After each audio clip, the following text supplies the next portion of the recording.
சமீபத்துல ஆதவர்ஜுனாக்கு எதிரான ஒரு இடையீட்டு மனுவை உச்சநீதிமன்றத்துல திமுக மனு தாக்கல் பண்ணியிருந்தாங்க. இந்த மனுவை பொறுத்தவரையுமே சிபிஐ விசாரணை ஆல்ரெடி போயிட்டு இருக்கு. இந்த நிலையில ஒரு கட்சி சார்ந்த ஒரு பொது மேடையில ஏறி 41 உயிரை ஸ்டாலின் அவர்கள் கொன்னு தீர்த்துட்டாருன்னு சொல்லி பேசுறது எல்லாமே தவறான ஒரு விஷயம்.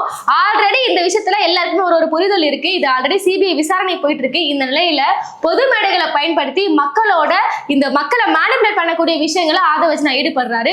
அதையும் தாண்டி முதலமைச்சர் விஜய் அவர்கள் கரூருக்கு விசிட் பண்ண போறாரு, பாதிக்கப்பட்ட மக்களை பார்க்க போறாரு.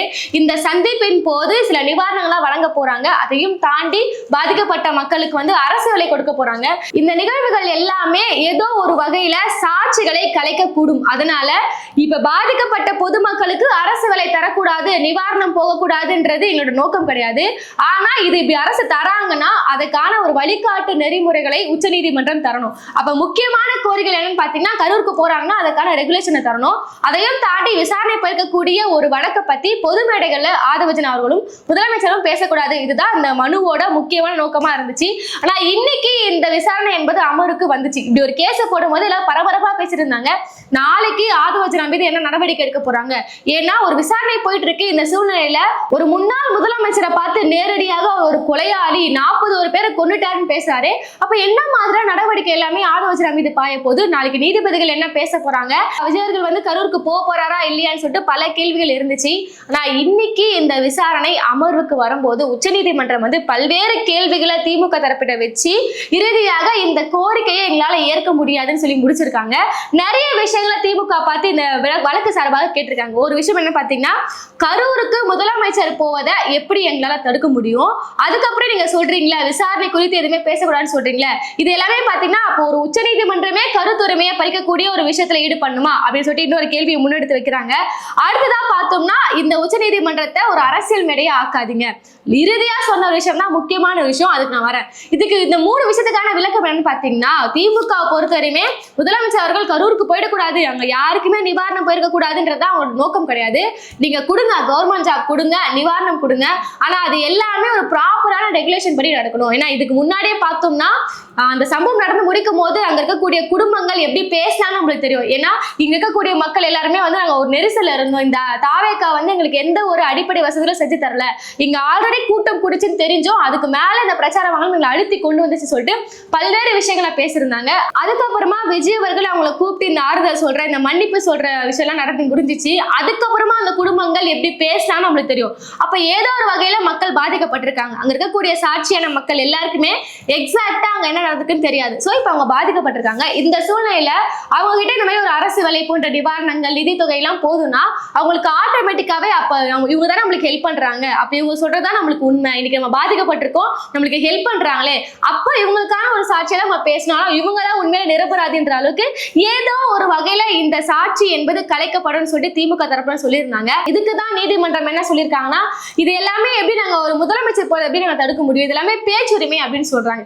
பேச்சுரிமையை பொறுத்தவரையுமே இந்த ஜனநாயக நாட்டுல எல்லாருமே கருத்து தெரிவிப்பதற்கான ஒரு சுதந்திரம் என்பது இருக்கு. இன்னைக்கு நான் இங்க இருந்துட்டு பேசுறேன்னா எனக்கான கருத்து சுதந்திரமும் இருக்கு. இப்ப நான் ஓட்டு போட்டு தேர்ந்தெடுக்கப்பட்ட ஒரு முதல்வர் மீது விமர்சனம் வைக்கக்கூடிய, கோரிக்கைகளை முன்வைக்கக்கூடிய உரிமை என்பது எனக்கு இருக்கு. அதையும் தாண்டி அது முதலமைச்சரும் இருக்கு.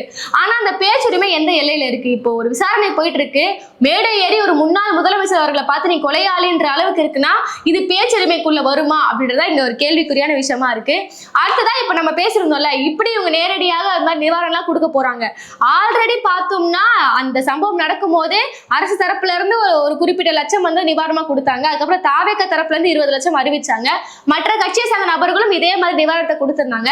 இப்பவும் 10 லட்சம் எக்ஸ்ட்ரா தர போறாங்க தமிழக வெற்றி கழகம் சார்பான்ற மாதிரி சில பேச்சுக்கள்லாம் போயிட்டு இருக்கு. இதையும் தாண்டி அரசு வேலையும் உள்ள போது இது எல்லாமே நம்ம கூட்டி கழிச்சு பார்க்கும்போது அனுதாபத்தின் பேர்ல தான் இதெல்லாம் நடக்குதா?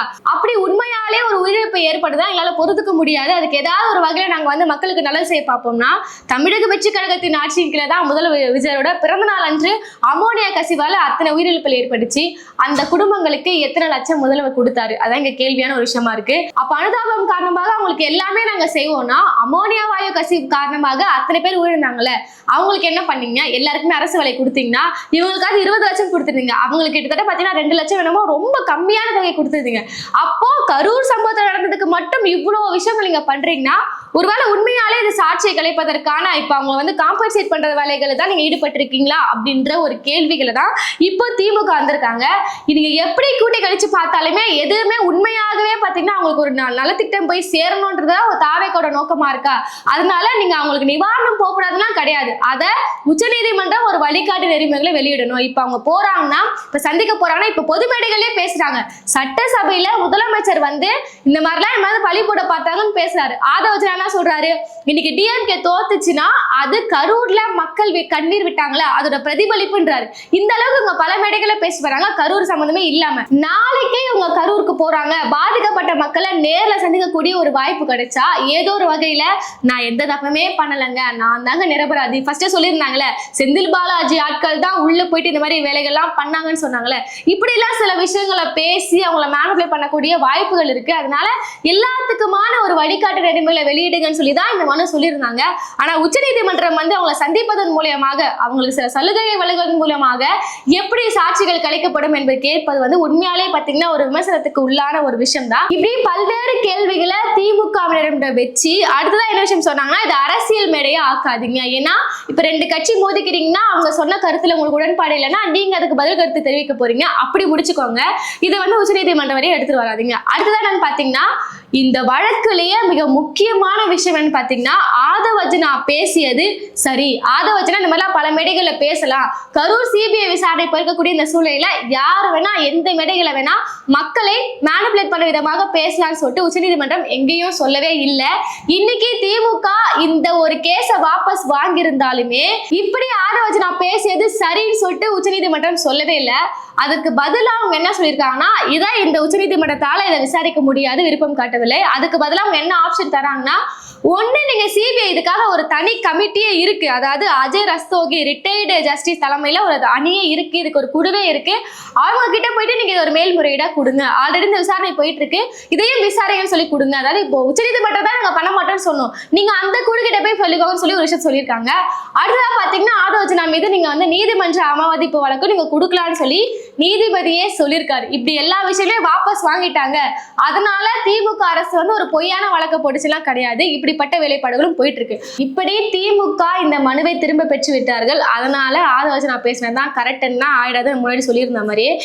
இன்னொரு விஷயம் என்ன பாத்தீங்கன்னா, எங்க திமுக கோட்டை விட்டுருக்கான்னு பாத்தீங்கன்னா, இப்ப சாட்சிகளை கலைக்க முடியுமா அப்படின்னு சொல்லிட்டு ஒரு நீதிமன்றம் கேள்வி கேட்கும் போது அதுக்கு இப்ப நம்மளே பல்வேறு விளக்கங்களை கொடுத்துடல, இந்த வகையில எல்லாம் சாட்சிகள் கலைக்கப்படும் சொல்லி பேசும்போது திமுக தரப்புல இருந்து அட்வொகேட் என்ன சொல்லிட்டாருன்னா, ஆல்ரெடி விஜய் அவர்கள் ஒரு டியூவல் ரோல் பண்ணிட்டு இருக்காரு. ஒரு புறம் பாத்தீங்கன்னா அவர் முதலமைச்சர், மறுபுறம் அவர் குற்றவாளின்னு சொல்லிட்டாரு. இந்த இடத்துலதான் நீதிமன்றம் வந்து கிடுக்குப்பிடி கேள்விகளை போட்டு இந்த கேஸ் அதோட லாக் பண்ணிருக்காங்க. என்ன விஷயம் பாத்தீங்கன்னா, முதலமைச்சர் விஜய் அவர்கள் இதுல குற்றவாளியே கிடையாது. இல்ல யார் அக்யூஸ்ட் லிஸ்ட் இருக்கான்னு பாத்தீங்கன்னா, நிர்மல்குமார், புசியான் போன்ற அமைச்சர்கள், ஆதவர்ஜனா அவர்களே அண்ட் அதர்ஸ் அந்த லிஸ்ட்ல தான் இருக்கிறாரு. அதனால முதலமைச்சர் விஜய் அவர்கள் இதுல ஒரு அக்யூஸ்ட் கிடையாதுன்னு சொல்லி அதை ஒரு ஆதாரமே இல்லாம பேசுறீங்க, என்ன இங்க லா இருக்கு அதை படி பேசுங்கன்னு சொல்லி தான் இன்னைக்கு உச்சநீதிமன்றம் அதை லாக் பண்ணிருக்காங்க. ஆனா இந்த வழக்கை பொறுத்தவரையுமே இது ஒரு நியாயமான ஒரு வழக்கு தான். விசாரணை போயிட்டு இருக்கும் போது இந்த மாதிரி விஷயங்களை நேரடியாக பழித்திருக்கக்கூடிய விஷயங்கள், அதுவும் ஒரு அமைச்சர் பேசுறாரு, அதாவது நாங்க பழைய கணக்கு ஒண்ணு இருக்கு, நாங்க தீர்த்துருவோம், அதை முடிக்காம விட மாட்டோம்ன்ற அளவுக்குலாம் பேசுறாங்கன்னா இது அமைச்சருக்கான நாகரிகமே கிடையாது. அதனால இதெல்லாம் தடுக்க வேணும்னு சொல்லி திமுக வழக்கு தொடுத்து இருந்தாங்கன்னா இது ஒரு நியாயமான வழக்கு தான். இன்னும் நுட்பமாக இந்த வழக்கை கையாண்டு இருந்தாங்கன்னா இந்த கேஸ் இன்னும் சீரியஸான நிலைமைக்கு போயிருக்கும். இப்படி திமுக தரப்புல இருந்து கோட்டை விட்ட ஒரு விஷயம் என்ன, இதுதான் விஜய் அவர்களை வந்து அக்யூஷன் சொல்லிட்டாங்க அப்படின்ற காரணத்திற்காக இந்த மனு என்பது திசை திரும்பி போயிடுச்சு. இதுக்கப்புறம் திமுக என்ன நடவடிக்கை எடுக்க போறாங்கன்னா பொறுத்து தான் பார்க்கணும். ஏன்னா உச்சநீதிமன்றம் இப்படி ஒரு வழக்கை நீங்க பேசக்கூடாதுன்னு சொல்ல, இதை நீங்க கண்டிப்பா பேசலாம். நீங்க ஒரு அவமதிப்பு வழக்கு, அவதூறு வழக்குலாம் நீங்க கொண்டு போலாம், எல்லாமே நீங்க வந்து சிபிஐ கிட்ட போய்க்கோங்க, அடுத்ததா உச்சநீதிமன்றம் அவமதிப்பு வழக்கும் நீங்க போட்டுக்கலான்ற மாதிரி ஒரு ஆப்ஷன் கொடுத்துருக்காங்க. இதை தாண்டி சட்டப்படி கிடைக்கக்கூடிய பிற வழிகளை நீங்க பயன்படுத்திக் கொள்ளலாம்னு சொல்லிட்டு அனுமதியும் கொடுத்துருக்காங்க.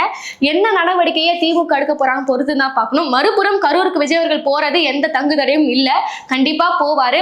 போயிட்டு நேரடியா இல்லைனாலும் மறைமுகமாக ஏதாவது தகவலை மக்களுக்கு செயல் கொடுக்க வேண்டிய விஷயங்களை பேசுறாரா, இந்த அரசு வேலையை உண்மை கொடுக்க போறா இல்லையா, ஏன்னா இந்த அரசு வேலையை கொடுக்கறதே நீங்க மிகப்பெரிய மிகப்பெரிய ஒரு சர்ச்சையாக மாறி இருக்கு. பாதிக்கப்பட்ட குடும்பங்களுக்கு போட்டும், அது வேற விஷயம். ஆனா இந்த வாய்ப்பை நீங்க யார் மூலியமா கொடுக்குறீங்க, யாரோட இந்த வாய்ப்பை பறிச்சுட்டு கொடுக்குறீங்கன்றத இங்க கேள்விக்குறியான விஷயமா இருக்கு. ஆல்ரெடி இந்த அரசு வேலைகளுக்காக இங்க பல்வேறு மாணவர்கள் வேலை இல்லாம, வேலைகளுக்கு போய் சேராம, படிக்காம, டிஎன்பிஎஸ்சி எக்ஸாம், குரூப் 4 எக்ஸாம் சொல்லிட்டு எல்லா எக்ஸாமும் படிச்சுட்டு இருக்காங்க. ஒரு அட்டம் இல்ல 10 அட்டம் கிட்ட போட்டு நிறைய பேர் வெயிட் பண்ணிட்டு இருக்காங்க. அவங்களோட வாய்ப்புகள் எல்லாம் பறிச்சு கொடுக்குறீங்க. இப்படி ஒரு சம்பவம் நடக்குது, அவங்களுக்கு நிவாரணம் கொடுக்க போறேன், அவங்களுக்கு அரசு வேலை கொடுக்க போறேன்னா இது பொதுவாகவே அரசு நிகழ்ச்சி சார்ந்த ஒரு விபத்தா இல்ல ஒரு பேரிடரால ஏற்பட்ட ஒரு உயிரிழப்பா? இது எதுவுமே இல்ல, தனது கட்சி சார்ந்த ஒரு பிரைவேட் நிகழ்ச்சி சார்ந்த ஒரு விஷயங்கள ஏற்பட்ட ஒரு நிகழ்வுக்கு நீங்க அரசு சார்ந்த பதவி எப்படி கொடுப்பீங்க? ஆனா இன்னி வரையுமே பாத்தீங்கன்னா என்னோட கட்சி மீட்டிங்ல நடைபெற்ற அந்த உயிரிழப்புக்கு நான் அரசு சார்ந்த வேலை கொடுப்பேன்னு சொல்றீங்க. ஆனால் எதற்காக இன்னை வரையுமே துளியும் அந்த அக்கௌண்டபிலிட்டி எடுக்காம இருக்கீங்கன்றத இங்க கேள்விக்குறியான ஒரு விஷயமா இருக்கு. இன்னை வரையுமே முதலமைச்சர் விஜய் அவர்களோ இல்ல கட்சியை சார்ந்த யாருமே பாத்தீங்கன்னா இதற்கான பொறுப்பை நான் எடுத்துக்கிறேன். ஏதோ ஒரு வகையில தவறு நடந்துச்சு, என்னை நம்பிதான் மக்கள் வந்தாங்க, என்னை பார்க்கதான் மக்கள் வந்தாங்க, இதற்கான அக்கௌண்டபிலிட்டியை நான் எடுத்துக்கிறேன்னு சொல்லி இது வரையுமே பேசல. இப்ப கரூருக்கு போறாரு, இதை சற்று முன்னந்து ஏதாவது ஒரு வார்த்தையை பேசுறாரா என்பதெல்லாம் பொறுத்து இருந்துதான் பார்க்கணும்.